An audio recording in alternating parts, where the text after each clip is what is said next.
All right, Raider Nation, let's talk about it. The Silver and Black are coming off that rough preseason outing against the Seattle Seahawks. And while it's way too early to throw up the panic flag, there's no denying this roster still has some holes that need patching before the regular season hits. The front office and coaching staff aren't just here to coast through the year. Pete Carroll and John Spytek want a team that competes every single snap, every single week. And if they're serious about making noise in 2025, some calculated moves in free agency could make all the difference. Now, when you break down this roster, you see talent in some areas, sure, but you also see depth charts with question marks that could become glaring weaknesses if injuries or bad matchups strike. So let's take a deep dive into the Raiders' biggest needs, starting with number 5 on the list, the nickel corner spot. Notice I'm not saying outside corner here, because I actually think the Raiders are fairly confident in guys like Eric Stokes, Darian Porter, and Cameron Richardson holding down those boundary roles. The problem is inside, where the nickel job is still up for grabs. Darnay Holmes is essentially a coin flip at this point when it comes to making the final roster, and while rookies like Q, Blue Kelly, and Greedy Vance have shown flashes during camp, and in that preseason opener, banking solely on youth in a division with Patrick Mahomes and Justin Herbert feels like tempting fate. If Vegas wants to shore things up, I'm not saying they need to go out and take a veteran like Stephon Gilmore and stick him strictly in the nickel role. That's not his game. But what about bringing him in as a hybrid safety corner? We've seen this team experiment with positional versatility all offseason, moving defensive backs around to create matchup advantages. Gilmore's not the same player he was when he won Defensive Player of the Year back in 2019, and his 94.1 passer rating allowed last season was the worst of his career. But he's a cerebral veteran with playoff experience. He's played 48 games in the last 3 years, and he knows the Patriot way, something this front office values. Charles Woodson extended his career by adjusting his role. Patrick Peterson has done it. Gilmore could be that steady, veteran presence who helps organize a secondary that right now feels a little too unsettled. And if the Raiders prefer a more traditional outside guy, there are other names. Rasul Douglas has the size and physicality you want. Kendall Fuller has experience as a safety corner hybrid. Troy Hill knows Spytek from their Tampa Bay days. The point is, there are affordable, proven players out there who could raise the floor in this defensive backfield. Moving on to number 4, offensive guard. If the nickel corner spot is a concern, then the interior of this offensive line is a full-blown headache. Jackson Powers Johnson, in my eyes, should be the clear-cut starter at right guard, but injuries and what feels like some internal uncertainty have left that spot in limbo. The bigger issue? Depth. The Seahawks game exposed it in a big way. Caleb Rogers struggled mightily. Antonio Mafi was suddenly taking first-team snaps, and Alex Kappa's injury history makes it risky to count on him staying healthy for a full season. When you have an offense that wants to establish the run with a young back like Ashton Janney, you can't afford to have the interior collapsing before the play even develops. That's why I'd be dialing up Dalton Risner right now. This is a player who started over 80 games in his career, can play both left and right guard, and has a connection to Brian Stark from their days in Denver. He's coming off a season with the Vikings where he dealt with a back injury, but still managed to be serviceable. At this point, he's likely signing for close to the veteran minimum, making him an absolute bargain for a unit that can't afford another preseason showing like we saw in Seattle. Signing Risner would let third-rounders like Rodgers and Charles Grant develop at the right pace instead of being thrown into the fire too soon. Now we slide into number 3, edge rusher. Max Crosby is a superstar, no debate there. But behind him, Malcolm Kuntz didn't impress against Seattle, getting sealed off more than once. Tyree Wilson had a nice outing, but is still finding his footing as a versatile inside-outside piece. Tonka Hemingway is even seeing snaps at defensive tackle to plug gaps there, and the undrafted rookies are, well, undrafted rookies for a reason. Charles Snowden didn't help his case in the preseason opener and could be facing a suspension. Enter Jadeveon Clowney. Yes, he's bounced around the league, but in the last 2 seasons he's racked up 15 sacks while playing both defensive end and sliding inside when needed. That kind of flexibility is gold in a Patrick Graham defense that isn't afraid to show multiple fronts. Clowney's also played under Pete Carroll before, back in 2019, and posted one of his best PFF grades. Adding him doesn't just help the pass rush. It takes pressure off younger players like Wilson and Hemingway, giving them time to refine their craft without the weight of having to be impact guys right now. Other possible additions include veteran Matt Judon, the high upside but pricier Adarius Smith, and Shaquille Barrett, who has connections to Spytech and championship pedigree. Number 2 on the list is free safety. Terrell Edmonds just joined the team, which is a start, but losing Lonnie Johnson Jr. for the first month of the season leaves a hole in the secondary's deep coverage unit. Jamal Adams has looked rejuvenated in a linebacker role, but he's not patrolling center field. Young guys like Isaiah Polamau and Trey Taylor have potential, but also some growing pains to work through. Chris Smith is filling in, but against high-powered offenses, you want a proven ball hawk. That's why Justin Simmons tops my safety wish list. He's a consistent playmaker with at least 2 interceptions in every season of his career. He knows Brian Starr from Denver, and he'd immediately become the leader of the back end. He's still only 31 and would bring reliability to a position group that right now feels patched together. If Simmons isn't an option, Jordan Whitehead and John Johnson are solid veteran alternatives. And yes, the idea of trying Gilmore as a safety could work in the right packages. Finally, we hit number 1, defensive tackle. This was supposed to be a strength. Adding Christian Wilkins was meant to anchor a disruptive interior that freed up the linebackers and secondary. Instead, injuries and underwhelming performances have left the group dangerously thin. Adam Butler is away for personal reasons. Bilal Nichols is inconsistent, and young players like Keandre Coburn and Nesta Jade Silvera aren't ready to carry major snaps. Right now, Thomas Booker, an undrafted rookie, is taking first-team reps. That's not where you want to be in mid-August if you're serious about winning in the trenches. The quick fix? Quentin Jefferson. He's not a star, but he's familiar with Carroll's system, has chemistry with Crosby, and can give you reliable rotational snaps. He's more of a 3-tech than a nose tackle, but with so many unproven bodies in that room, a steady veteran presence matters. Other names worth considering are Linval Joseph, William Golston, and yes, Clowney again, for his ability to slide inside in pass-rushing situations. If the first part of this conversation was about identifying the cracks in the Raiders' foundation, this next stretch is about looking at how those cracks could be filled and what kind of team Vegas could become if the right moves are made before the season kicks off. Because the reality is there's still time. Preseason is where weaknesses are exposed, but it's also when smart front offices react quickly, taking advantage of the remaining free agent pool before those names disappear to other teams dealing with their own injuries and underperformance. Let's circle back to the defensive tackle situation because it's not just a depth issue, it's a scheme issue. Pete Carroll and Patrick Graham want to win up front with a penetrating defensive line that creates chaos without having to blitz constantly. When that front 4 can't win consistently, it forces the back 7 to hold coverage longer and play more reactive football, which is not the way this roster is built. The corners have length and athleticism, but they're not all lockdown guys who can live on an island for 5 or 6 seconds while the quarterback dances in a clean pocket. That's why the interior push is so important. Christian Wilkins is an elite-level piece, but he's not a one-man wrecking crew.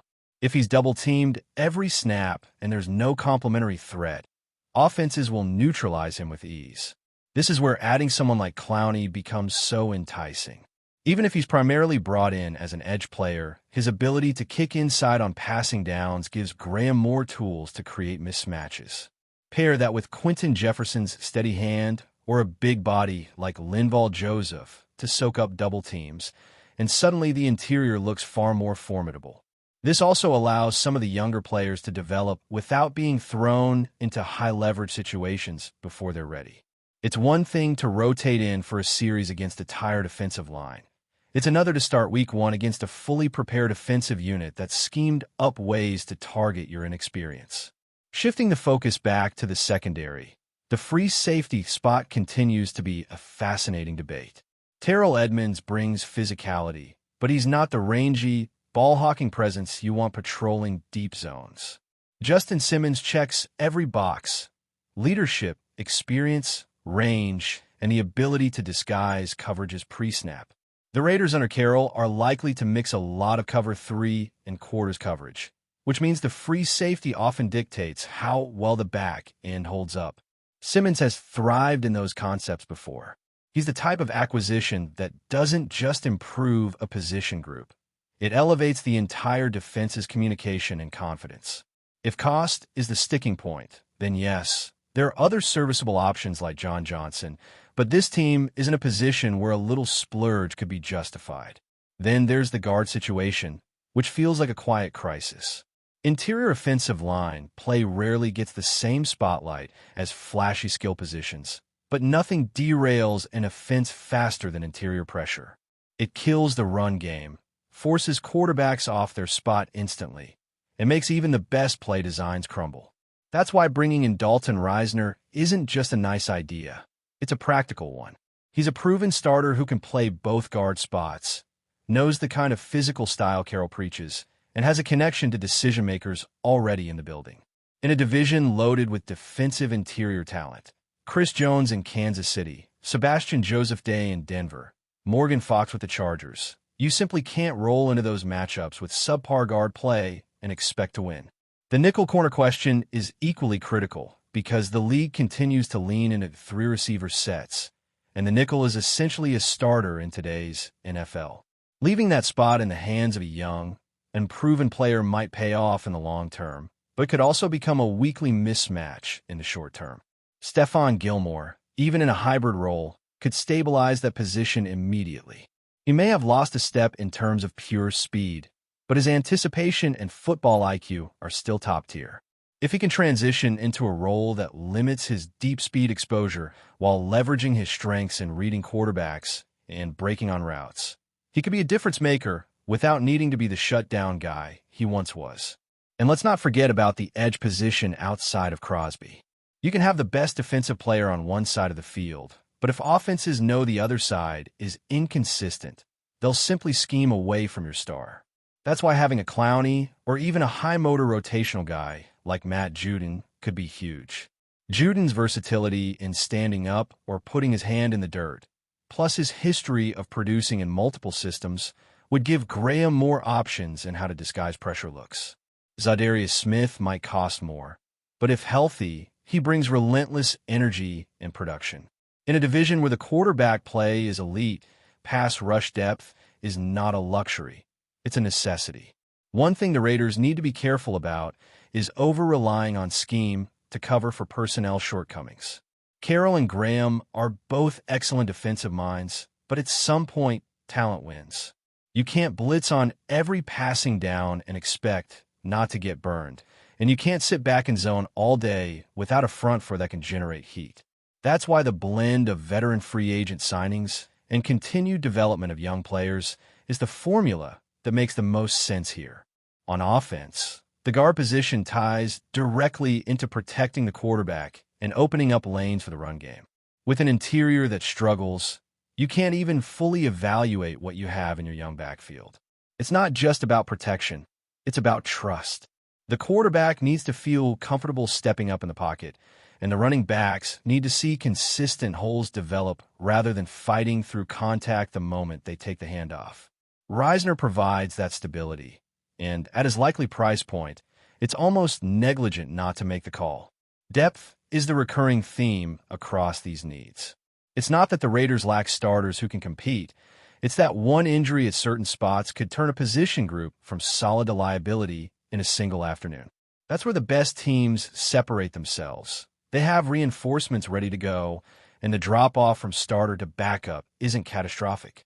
That's the gap the Raiders need to close before Week 1. Joint practices with the 49ers will be the next big measuring stick. San Francisco's roster is stacked, particularly in the trenches, and those sessions will give the Raiders a real-time look at how their current personnel holds up against one of the league's best. If the defensive tackles get bullied, or if the interior offensive line can't hold up, that should be the final piece of evidence needed to greenlight signings. The same goes for the secondary. Facing receivers like Brandon Ayuk and Deebo Samuel will reveal quickly whether the nickel spot and free safety depth can withstand top-level competition. Before we continue, don't forget to subscribe to our channel and give this video a like. Your support helps us keep bringing you the latest updates on our Las Vegas Raiders. And don't be shy. Drop your thoughts on the news in the comments below. Whispers around the league have turned into roaring speculation following a bombshell report that Nick Bosa has signed with the Las Vegas Raiders. While official confirmations remain scarce beyond the initial announcement, sources close to the team suggest that this move could redefine the Raiders' defensive identity and shake the entire AFC landscape. The addition of Bosa, a player widely regarded as one of the premier defensive ends in the NFL, has sparked fervent discussions among analysts, fans, and rivals alike. The Raiders, who have long sought to build a fortress on defense, appear poised to harness Bosa's relentless pass-rushing skills to elevate their front line to an elite level. Speculation about the contract details, including incentives and duration, adds another layer of intrigue, as insiders hint that the Raiders have spared no expense to secure his services. If these rumors hold true, the Raiders could very well emerge as a dominant force, with Bosa anchoring a defense that terrorizes opposing quarterbacks across the AFC. The implications of Bosa's potential arrival in Las Vegas are far-reaching, extending well beyond the Raiders' locker room. His presence alone could alter offensive game plans throughout the conference, forcing teams to rethink blocking schemes and quarterback protections. Rumors swirl that rival AFC teams are already strategizing ways to counteract the new threat, acknowledging that Bosa's ability to disrupt plays could be a game-changer. Analysts speculate that his combination of speed, strength, and football IQ will complement the Raiders' defensive scheme perfectly, creating a synergy that has eluded them in recent seasons. Moreover, the buzz around the league suggests that Bosa's signing might influence the Raiders' draft strategies and free agent pursuits, potentially signaling a broader shift toward building a championship-caliber defense. While the official season is still months away, the murmurs of Bosa's impact have fans and commentators alike envisioning a Raiders defense that dominates opponents week after week. Inside sources hint at the psychological edge the Raiders hope to gain by acquiring Bosa, a player renowned not only for his physical prowess, but also for his leadership qualities. The whispers from the Raiders facility indicate that Bosa's competitive fire and work ethic have already begun to energize the locker room, creating an atmosphere charged with optimism and determination. Some speculate that his presence could mentor younger players, elevating the entire defensive unit's performance. Furthermore, there's chatter that head coach Josh McDaniels might adjust defensive schemes to maximize Bosa's strengths, possibly unleashing him in more aggressive blitz packages or employing him as a disruptive force against both the run and pass. As this story unfolds, rumors suggest that Bosa's signing could inspire a cultural renaissance within the Raiders organization, revitalizing their identity and fueling aspirations of a deep playoff run. Although many details remain under wraps, the narrative surrounding Bosa's move continues to gain momentum, captivating the imagination of the entire NFL community. Meanwhile, the broader AFC ecosystem is abuzz with theories on how Bosa's addition might influence divisional dynamics and playoff scenarios. Rival teams within the AFC West and beyond reportedly view the Raiders with a renewed sense of caution, anticipating that their defensive might could upset traditional power balances. Industry insiders suggest that Bosa's disruptive capabilities might specifically challenge the quarterbacks of perennial contenders, potentially tilting tight division races in the Raiders' favor. Speculation also surrounds the potential ripple effect on other teams' defensive acquisitions, as franchises may feel compelled to bolster their rosters in response to the Raiders' newfound threat. The conversation has even extended to coaching circles, where some predict adjustments in offensive game plans league-wide to counteract a Bosa-led defense. These ongoing rumors highlight how one player's movement can trigger a domino effect across an entire conference, transforming strategic approaches and igniting fresh rivalries. As the offseason unfolds, all eyes remain on Las Vegas, waiting to see if the Raiders' gamble on Bosa pays dividends and reshapes the AFC's competitive landscape.